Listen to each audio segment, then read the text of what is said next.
Hello everybody, and welcome back to the Jen and Thomas YouTube channel. I'm Jen, and you're Thomas. Today, we're going to be making the Death & Co.'s Cosmopolitan. The Cosmopolitan, originally made by Toby Cecchini, one of those, back in 1988. So people have been kind of reviving it and putting their own little twist on it. And as we like to do on this show, we start with our least expensive ingredients first. So if you screw up, you don't end up having to throw out a bunch of booze. So we're gonna start with a ½ ounce of simple syrup. And I'm gonna be making 2 drinks today, so don't watch my measurements too closely. And again, I'm using a jigger by OXO, which is great because you pour your simple syrup in, put it right there, let it drain as you get your next ingredients. A ½ ounce of unsweetened cranberry juice.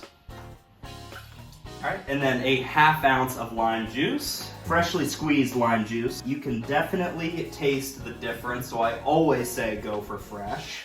All right, and now we're gonna move on to our slightly more expensive ingredients, and so that we're gonna go with Citrus Vodka, made in France from wheat, which is the higher quality.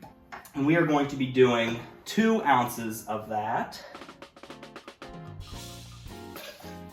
And finally, 3/4 ounce of Cointreau here, also fresh like the lime juice. And now we're gonna grab our patented hand-flavored ice.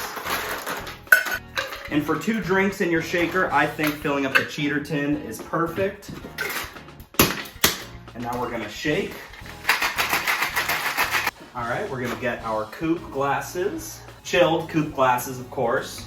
And we put these in our freezer, but if you don't really have time or space for that, you can always just put a couple of ice cubes in your glasses while you make the drink. So you get your Hawthorne strainer and your comically regular sized strainer here. Some pretty good color on that. And depending on the cranberry juice you use, you might end up with more of a red or more of a pink.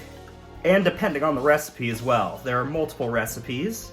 And then generally you can garnish with a lime wheel, but I'm not gonna make you guys wait around for that. So if you wanna hear how the drink tastes, please tune in to the Jen and Thomas podcast, wherever podcasts are found. Cheers. And if you really wanna be a pro, you squeeze your limes beforehand.